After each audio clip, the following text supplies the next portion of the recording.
If you work in TV and you're wondering how the hell you actually make money in this new creator-led economy, listen up. This year, TellyCast is launching 2 major ways to level up your digital-first strategy. First, the TellyCast Digital Bootcamp. 4 intensive training days in central London from the 26th to the 31st of March for producers, executives and development teams who want to understand social video, platform behaviour, monetization, formats, talent economics and what it really takes to build IP in a digital-first world. This is hands-on, practical, led by digital-first experts and built for people who need answers now. Find out more at courses.telecast.com. And then there's a second edition of How to Make Money in Digital, a 1-day industry summit bringing together the sharpest minds in social video, video podcasting, IP, branded content, and multi-platform digital publishing. Case studies, studios, creators, platforms, the people shaping where this business is going next. It's on April the 21st at 30 Euston Square in London. Get tickets at howto.telecast.com. And here's the key thing. If you book a place on the TellyCast Digital Bootcamp, you get free access to the How to Make Money in Digital event day worth up to £350. Training and front row insight. 2 powerful experiences, 1 clear goal. Helping you thrive in the digital-first production economy. Check out courses.telecast.com and howto.telecast.com or click the links in the episode description. Get ahead in digital in 26 with the TellyCast Digital Bootcamp and How to Make Money in Digital. We'll see you there.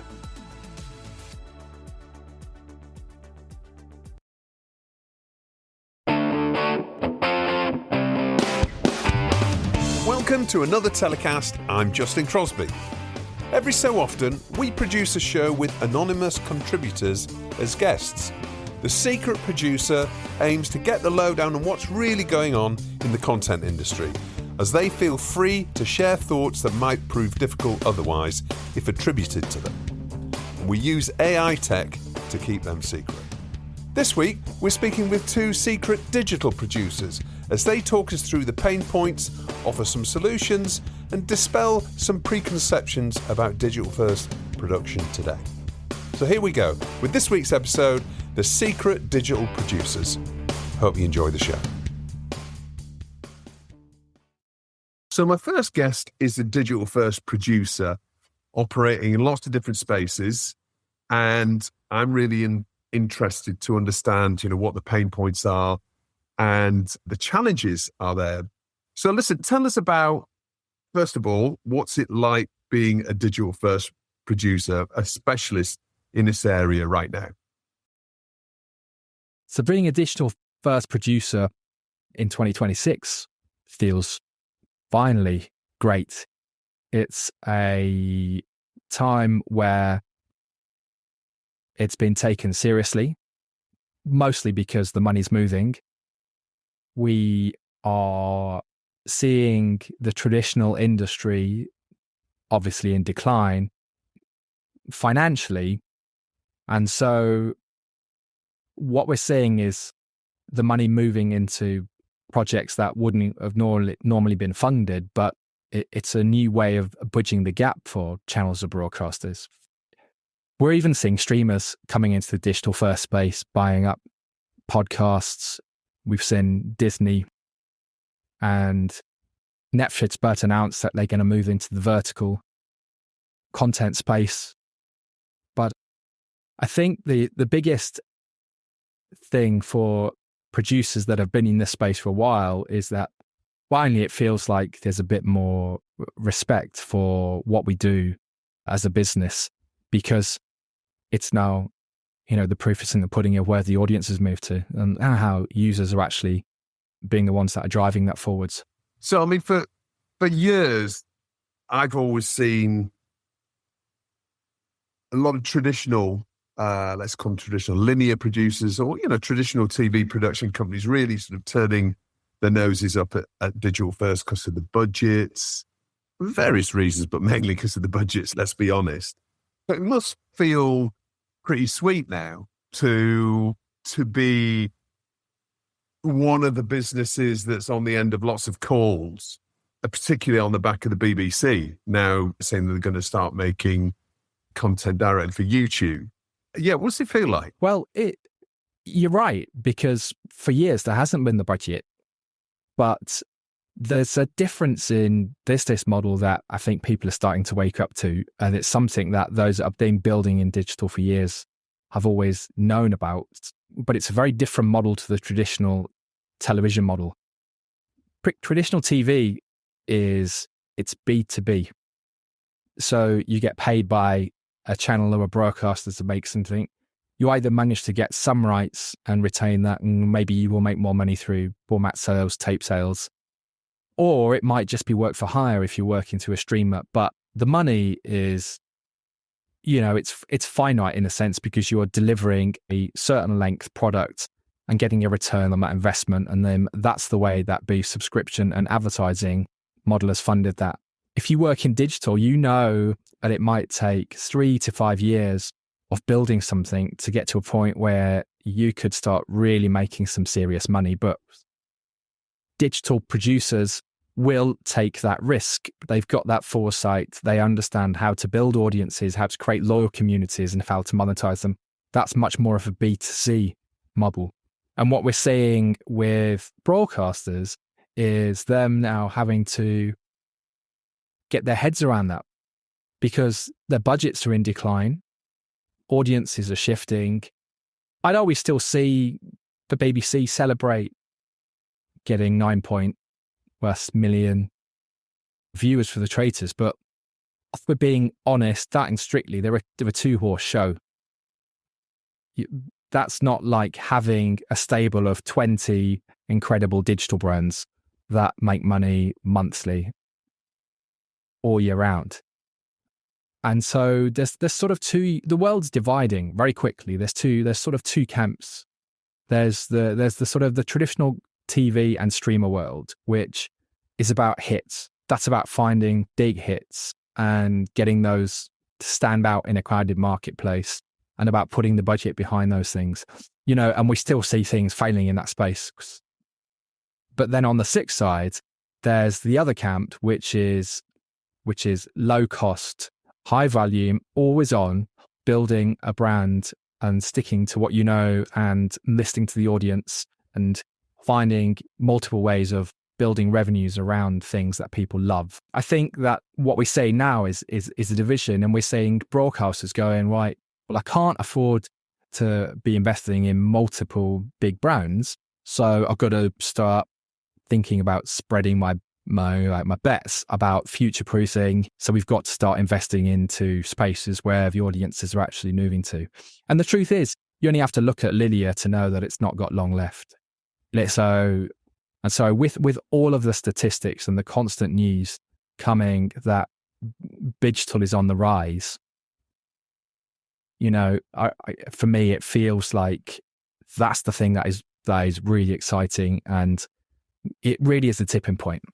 Do you think there's maybe I know the answer to this already before I ask it, but do you think there's an unbridgeable skills gap in the TV and digital first spaces?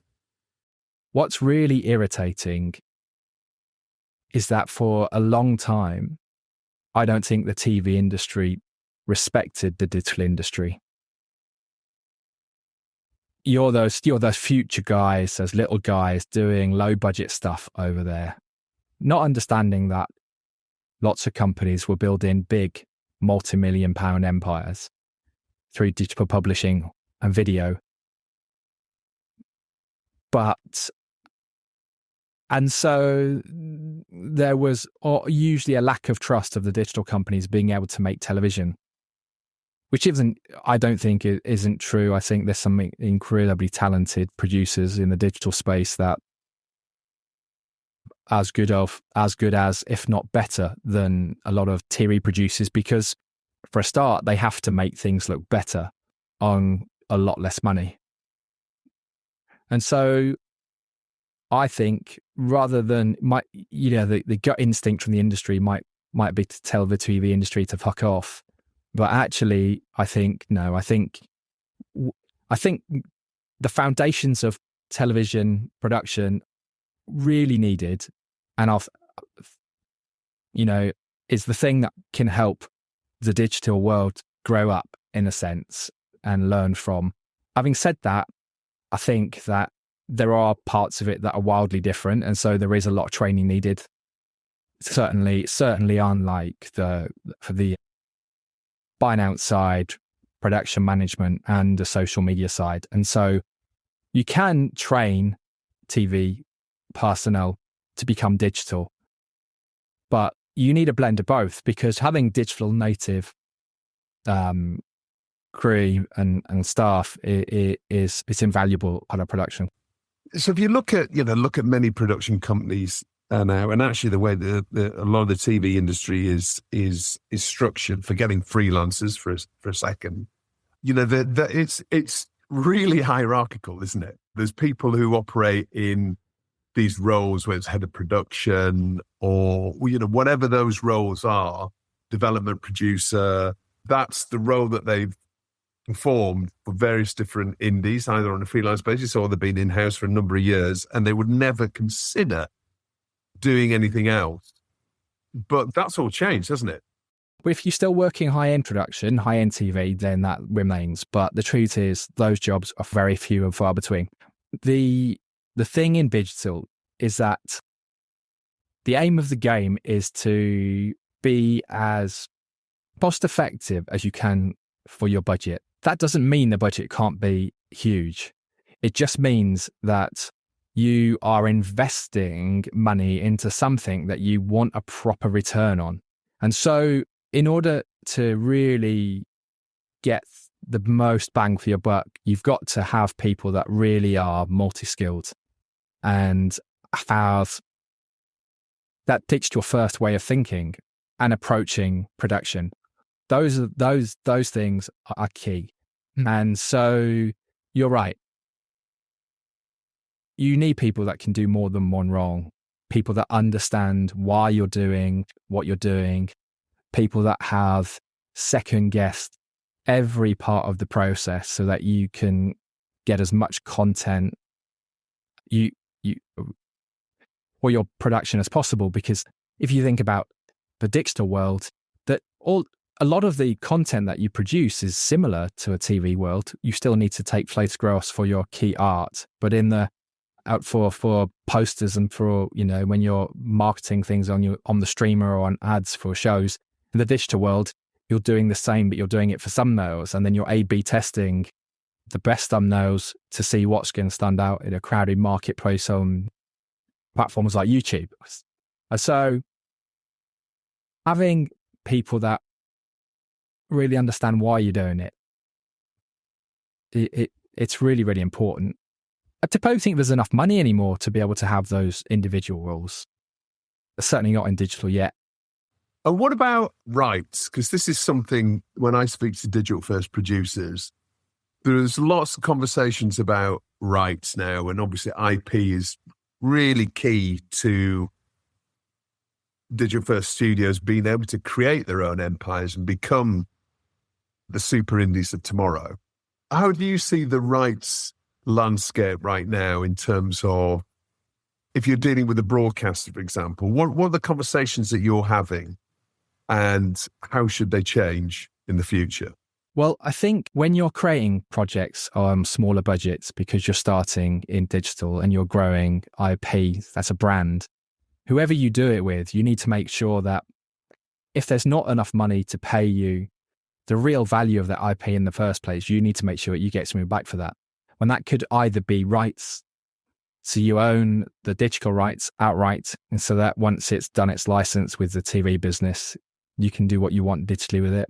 Or you might co-own that with them, or you might want to be able to geo-block your format now. That's something that is starting to emerge in the market and feels like it's becoming a real big thing. We've seen Hot Ones is now being reproduced in Germany. And so different language models of digital formats just really shows you how a mainstream digital content's becoming.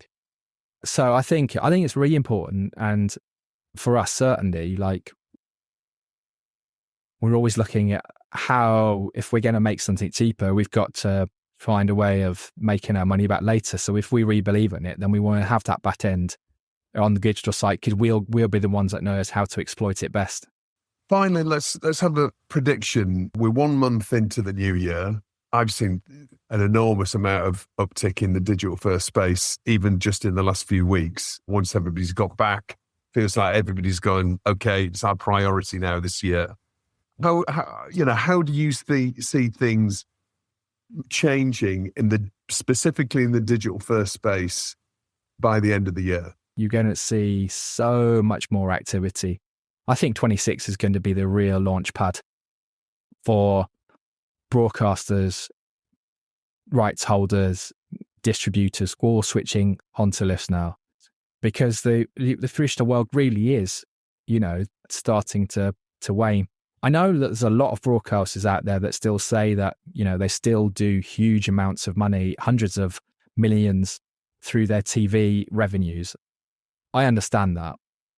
And I understand that is still a very, very important part of their business. But when the graph is only going one way and the digital graph is going another, you cannot ignore it.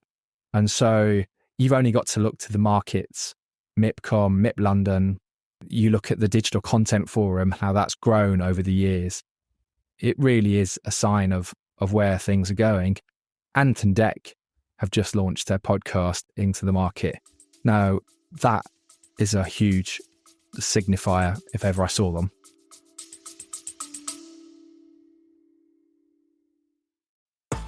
Want to get ahead in digital first content?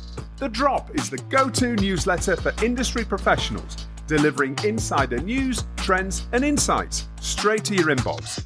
Navigate the fast-changing landscape of digital first production, distribution, and monetization.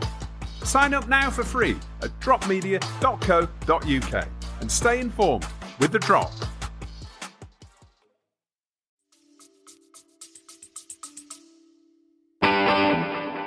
So my next guest on this week's Secret Digital Producer show is an exec who's been working in this space for a while, very experienced. Welcome to the show. Really glad that you could spare some time for us today. So 2026, we've entered the new year. Finally, it feels like the pendulum has swung in the direction of digital first for a number of different reasons. We won't go into that in depth. We all kind of know about the state of linear commissioning. Digital first, is it the place where everyone can go and start making money off the bat in 2026? First of all, I think it's important to say that yes, it is 2026 is going to be a great year for digital. The swing of the pendulum is exactly the right term. We've all wanted this for some time as people that love digital content, people that have been making it for ages. We've always wanted the eye of Sauron to swing towards us and go, what you guys are doing is great. And it's the important part of how we're going to grow the UK content economy. It's not easy to make money on YouTube at the moment. In fact, I'm concerned that there's an awful lot of indies out there listening to the narrative around YouTube who are going to lose a lot of money while looking for a solution for how their business works in the future. And I think it's about time we all collectively have a bit more of an honest conversation about where it doesn't work and where people are potentially going to lose a ton of money trying to make something work on YouTube as a platform. Okay, well, let's dig into that a little bit. So producers losing money, is this just a case of approaching producing for YouTube as a native platform? Is it just a case of the budget's been too high, do you mean? And AdSense not, the ads that are being served onto that content not recouping the costs that it comes to produce it? At its simplest, it's exactly that, Justin, yeah. I think there are an awful lot of incredibly talented producers in the UK who are interested in YouTube. We talk to them all the time. It's really exciting to see that level of optimism from people wanting to get into the space. What seems to be sort of a consistent misconception is that we look at those enormous success stories like just the biggest one, like Mr. Beast, and you look at the kind of content he's making, you look at the parallels with big TV production there, or sometimes through a slightly sort of snobby lens, but that they look like the scale of a TV show. And that's what lots of people think. Not necessarily that scale, but this is a space in which I can be producing things that have the same level and scale of things that I might have made for a broadcaster, or I might have made for someone who was paying for it up front beforehand. The reality is that someone like that creator, Mr. Beast, they're all young ones, or even way smaller creators, have been on an enormously long journey to get to a point where they can make that video and monetize it. And if they'd made that video on day one of their YouTube channel, it would be immediately bankrupt, right? And I think the reality is as well that lots of those creators we see making stuff, even small-scale studio shows, for the most part doing it knowing it's a loss lead, because actually what they're really doing, and not that anyone should bemoan this, but they're also making super low-cost content, like really, really low-cost content that is for things that really prop up their networks money-wise. I think until TV production who want to get into the space have really cracked a way of saying, here's a way that we really lower our expectations of what the things we are making looks like, while still doing what you want to do, telling a story, getting subjects out there, owning a bit of a vertical, particular expertise or vertical, until we will all collectively say, well, it has to be necessarily that much cheaper to make any money back and build an audience to someone else to do stuff in particular. That's where the business is going to grow. I think we're currently in a bit of a state where that expectation hasn't shifted yet. And people are going to I'm really worried that lots of companies are going to run into an original content strategy and not make any money back. And therefore, lots of people, that will be a horrible outcome for them as businesses, but they as an industry will all suddenly go, oh, that could work. YouTube stop this YouTuber, what we got to do, or people will quickly turn their backs on it as an opportunity. Or I think we want to really recalibrate, well, we should be recalibrating what that looks like to make original content. Loads of the news publishers that we look at, they have a visual publishers, but legacy news publishers and newer news publishers, they build their entire networks on licensed and free content, right? They're not making original content to make money back. They might be making original content as the bits that go in showreels and win awards and get brands on board, but they're certainly not making it so that they can have a healthy bottom line on their targets. So I think we just need to be mindful and careful about where people are actually making money, how they're making money, and have a proper interrogation of that before people run into things too quickly. Yeah. Okay. So it's not necessarily the magic bullet that it might be sort of purported to be in certain quarters. But let's delve into that a little bit more then, in terms of, is that just an attitude that businesses that are moving into digital first need to hone before they start actually making any content? It's a case of what content can we make with one person and one camera that's going to build an audience? Is that the way for them to approach it, do you think, rather than, you see a lot of established TV production companies who call themselves premium, and this is what we do, we are a premium, they start getting sort of little bit obsessed with their own brand, and and understandably, because they might have become renowned for that in the industry and had a steady set of commissions because everyone knows what they do. Is it a case of they just need to completely rethink the way that they're approaching this and literally strip it back to its bare minimum before doing it, actually making anything? Yeah, I think so. I think we need to have a think about what premium actually is.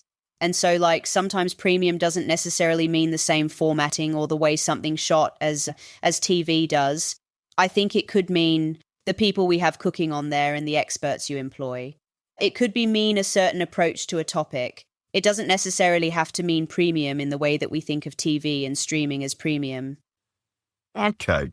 So let's talk about the studios that are in this business and established. So again, we talked about the positives of 2026 is bringing lots of companies established already over a number of years, and they're they're clearly going to be seen as the go-to companies. Many of those companies are small, medium-sized businesses and have been built on that very, very bare bones philosophy in terms of, creating what you need to create for that audience and iterating and understanding what that audience means as you can then become more sophisticated as you grow. But now we're looking at, we saw the BBC, we've seen ITV, we've seen Channel 4, we've seen Channel 5 talking in the UK about moving into broadcasting. So, all the major broadcasters, Sky as well, and lots of news publishers are also, very much prioritizing this space as well. So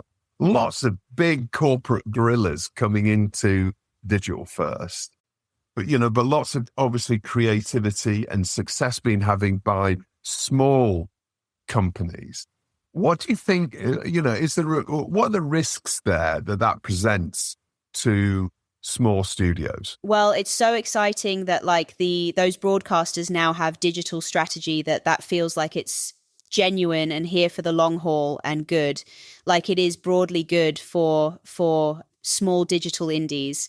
And actually, do you know what? I don't think we've needed broadcasters more, the digital part of the industry. I don't think we've needed broadcasters more than we need them right now. And that's maybe a bit of an uncool thing to say. It seems to be like the cooler narrative to say, God, we don't need telly anymore. We don't need broadcasters. We're going to do this all ourselves. From what? So what I was saying a moment ago, getting digital brands up and running is hard, right? Launching something new, building that community is really difficult. And if broadcasters want to lean in and help make that happen, that's really brilliant, because ultimately that's what lots of the UK broadcast sector and the PSBs is there to help the industry do right, generate IP that then as an industry we can then monetize and secondarily distribute elsewhere. But I think, the changes, obviously that secondary distribution is no longer independent producer saying, I've had a hit with the BBC, now I'm able to go and make that hit for another broadcaster, or another country is actually saying, I've launched this brand in partnership with the BBC, and now I can monetize that and grow that and exploit that by secondarily distributing that on my own YouTube channels or on other digital platforms. The danger and the trickiness for us as an industry and for digital producers is making sure that the rights are in the right place to allow us to do that. And I think that's been something that we haven't quite got right as an industry in the past in allowing digital producers to exploit content in the right way. Lots of the broadcasters had a run at what that should look like, but ultimately there's always some kind of holdback or exclusion or part of an agreement in place that doesn't allow a producer to, or doesn't fully incentivize a producer to grow a digital brand beyond being paid to make the content. I think that new BBC announcement is really exciting because that actually points towards where I think we should be heading in terms of really long-term retainers, people having ownership over a thing to grow it. I don't think the rights around that deal aren't quite clear yet, but if we could nail that, it feels like a conversation that starts to get really exciting. We need the broadcasters as digital producers to lean into this bit of the industry to help us grow bits of IP that we can take on and grow even further in the future.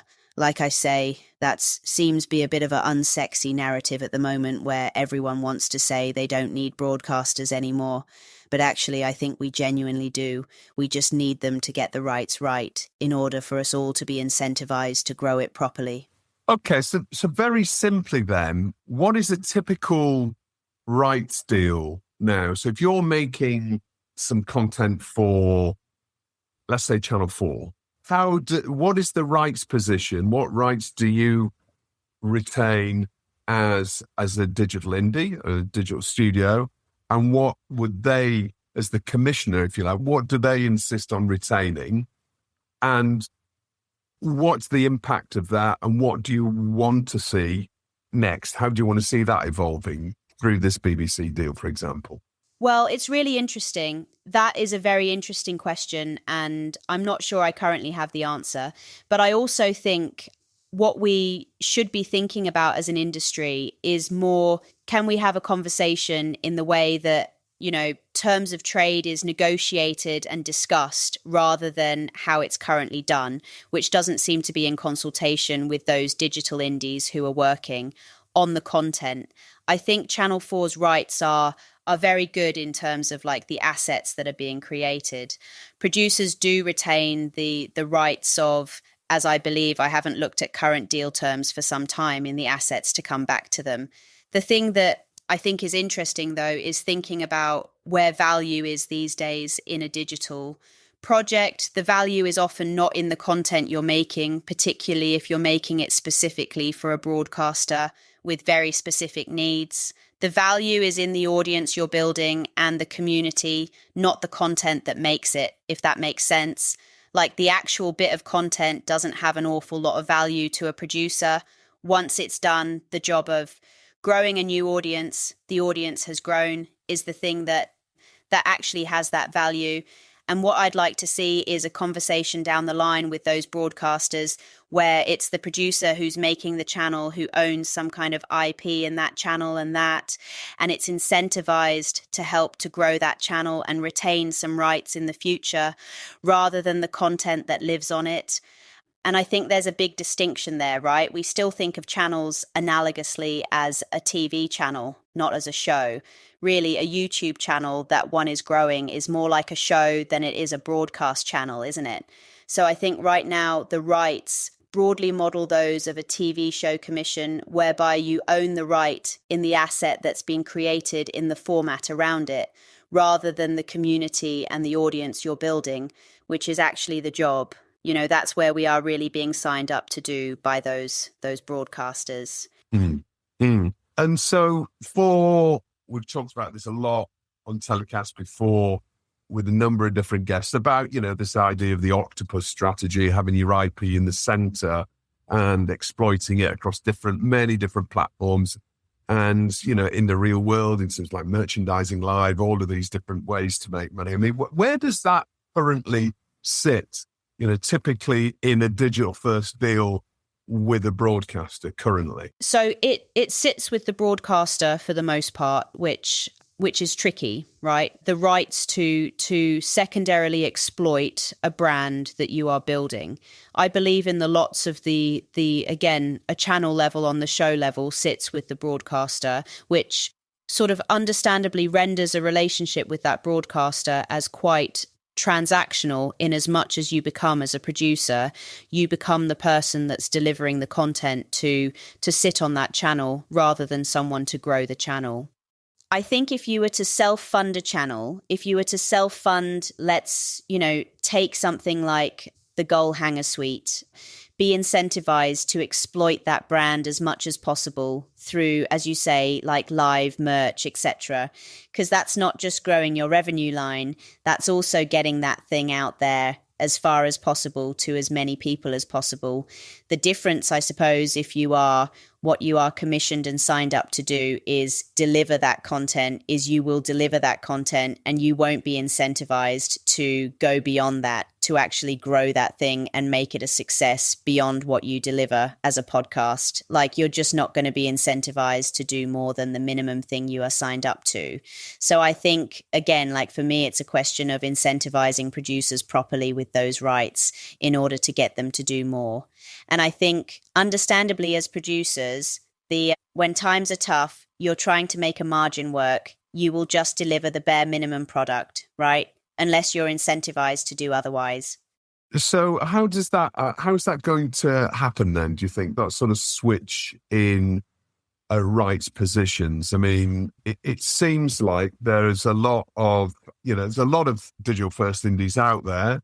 Obviously, there's not a great deal of broadcasters, but, you know, it seems to me that broadcasters are still in a relatively strong position here. You know, how are things going to change? I think, having thought through various ways of making that happen, I think what we really need is the equivalent of a digital pact, or as they have in the advertising world, the APA, the regulatory body, to help producers negotiate and get the rights right and rates right to make it work for everyone. I think through necessity, the industry has been the relative Wild West for a while. I mean, I hate that term because it it employs that we're not doing things properly, but it has been. Different producers of different parts of the industry making up the rules for a better description. Because there haven't been any, but now we're at the point where we can properly sit down together and say, what does the industry norm feel like? And as a result, how do we sort of work together to make sure that we have those checks and balances in place, that we're all getting the right rights and we're all, I guess, charging the right amounts for the stuff we're making. Yeah. Well, I guess that's the other thing, and market forces, if you're desperate for business, every business owner knows that situation where you need to take on work almost at the risk of, or certainly not losing money, but basically breaking even, either to keep people busy in the office, or be a great first opportunity with a broadcaster to prove yourself. So, there's the promise of future business.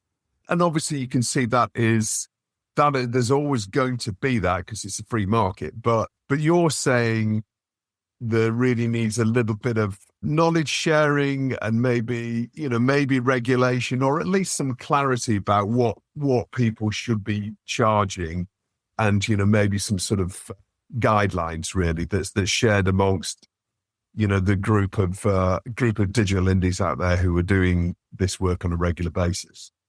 100%.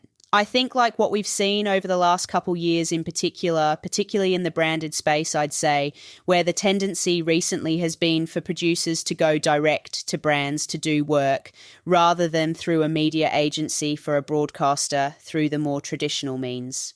What that means is there are no published rates for how much that should cost, right?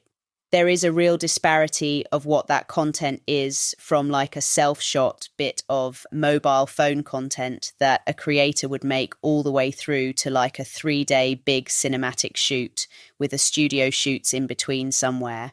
That everything's sort of viewed through the same lens, which means there is no real rate as to what that should cost, which means has been a real tendency for digital production companies to undercut each other and win that business by offering that business at a cheaper rate.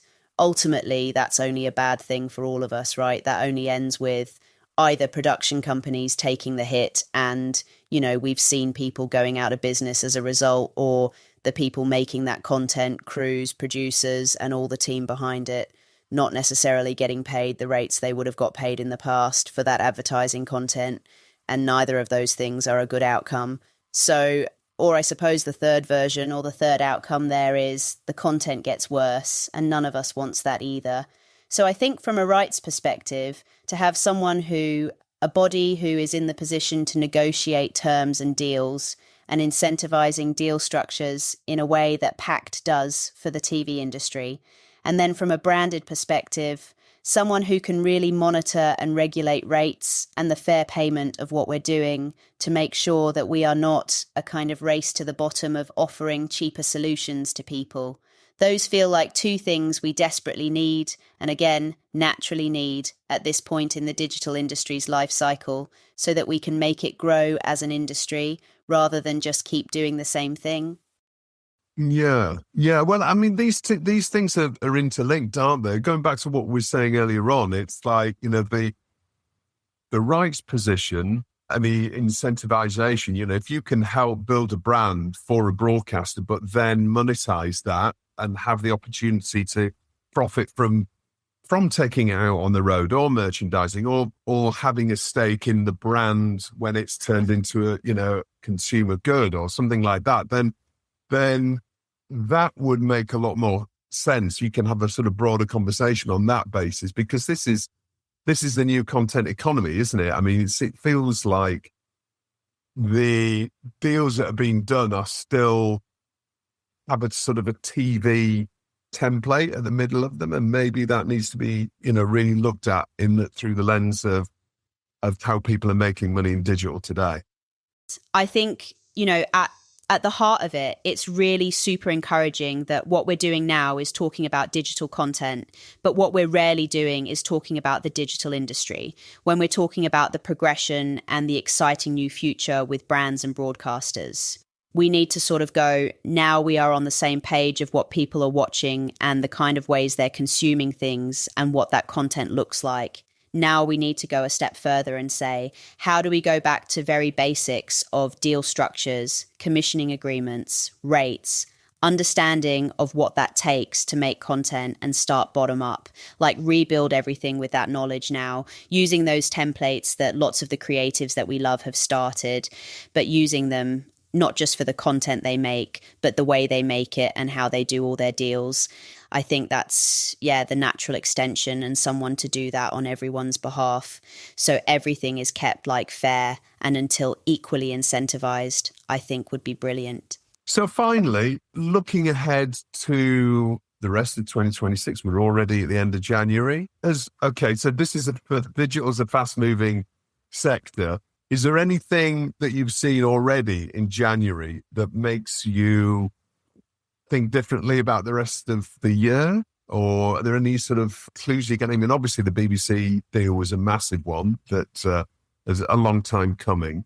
But anything else you're seeing and hearing, and when you're speaking to people about this space in the last couple of weeks that has changed your opinion of what 2026 is going to look like? I mean, the BBC deal is enormous because I think it's for the first time for a long time, a digital strategy that's been announced that has heft and real weight and real commitment behind it, which is really exciting. Like that brief that's out at the moment for 2 indies to run a channel for a year. That's a proper bit of work or a proper bit of cash flow behind it that will mean 2 indies, one of which regional. Like that's a great bit of industry growing strategy and commissioning. That's really exciting. I think the other thing that's increasingly happening is, or I'm just still getting my head around what it means for us, is on one hand, there's lots of people with the sort of success of seeing people like George Clarkey on Strictly and Angry Ginge on I'm a Celebrity and all of that kind of great work that creators doing in the TV space now. Starting to think properly, looking towards a creative hunt to say, are you a future hit for us? And the flip of that is starting to talk to that talent and then increasingly saying, but I don't want to do it for them. I need to keep the focus on growing my channel and for my audience. So making sense of that and making sure that the creator economy doesn't end in creators burning out because they're trying to do everything, but also keep the community that they've grown on one platform satisfied with loads of content whilst doing those other things. That's an exciting thing to fix or work out in 2026. But I think that we do need to work out in 2026 to really take advantage of how good that bit of the economy is, I think. So I know you're in the middle of a production, so I'm going to leave it there and let you get back to running the ship. But thank you so much to our second secret digital producer for sharing some thoughts with us, and all the best for 2026.